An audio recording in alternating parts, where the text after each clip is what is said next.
Ustaz Noor terus berhujah tidak logik Allah di atas arash dan Allah turun ke langit dunia.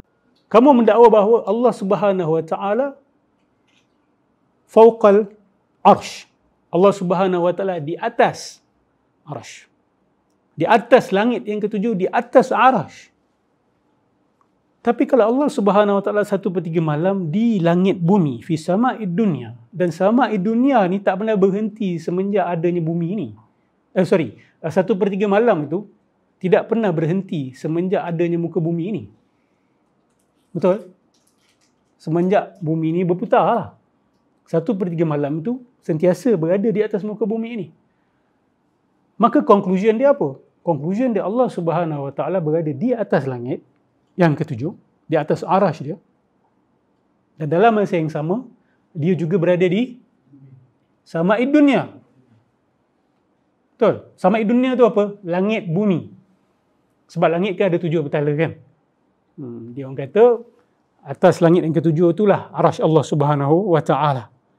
Jadi setiap 1/3 malam, Allah turun ke mana? Langit dunia. Langit dunia tu langit yang paling bawah sekali. So sekarang soalan dia, sekarang ini, this very moment ini, Allah Subhanahu Wa Taala dekat mana? Ustaz Salman Ali konsisten mengatakan Allah tetap di luar alam walaupun Allah turun ke langit dunia. Turunnya Allah ke langit dunia bukan memasuki alam, sebaliknya mendekati alam dan menafikan jisim. Ketika Allah Subhanahu Wa Taala nuzul dan di arah depan orang yang solat, adakah Allah Subhanahu Wa Taala dalam alam ketika dinuzul? Adakah pada waktu itu dia dalam alam? Atau luar alam? Atau sebahagiannya di dalam alam, sebahagiannya di luar alam? Atau bukan luar alam, mahupun dalam alam? Allah tetap di luar alam ketika nuzul ataupun tidak? Allah tetap di luar alam ketika nuzul ataupun tidak?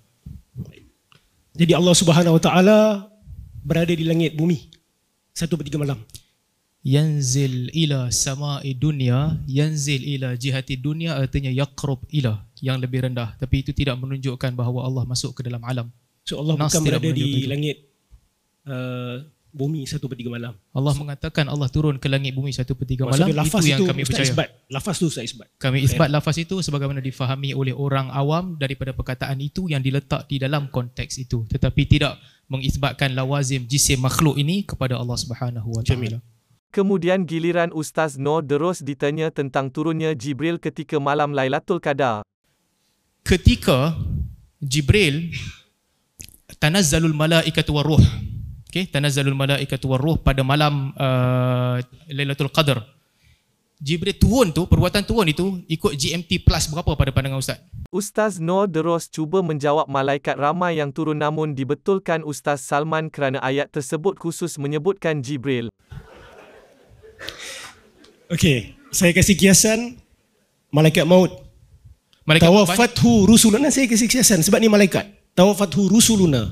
Orang ingat malaikat maut seorang tu lah yang pergi tarik nyawa semua orang. Tak. Ini lain. Ruh Jibril seorang. Kemudian Ustaz Noor terus mentakwil mengatakan Jibril berpindah-pindah, tapi akhirnya mengakui turunnya Jibril adalah mengikut kepercayaan orang yang menyakininya. Dia berpindah ikut perpindahan malam tu lah. So dia turun, naik turun sepanjang malam. Tak buat apa nak naik. Dia turun berpindah je lah. Dia pindah daripada Al-Quran kata tanazzal, dia tak kata pindah, dia tak kata tahawal. Tanazal tu turun. Dia dah turun sekali. Lepas tu dia bergerak. Dia turun pada waktu bila? Dia bergerak. Masa bila Jibril turun? Kalau kawasan kita, mungkin waktu Mekah kita tak tahu.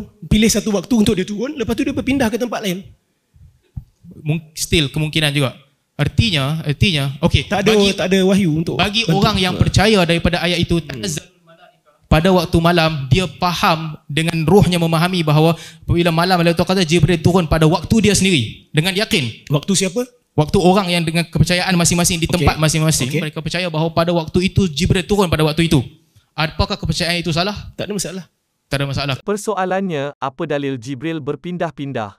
Jika Jibril dianggap turun di Makkah, bagaimana dengan negara-negara Islam yang lainnya?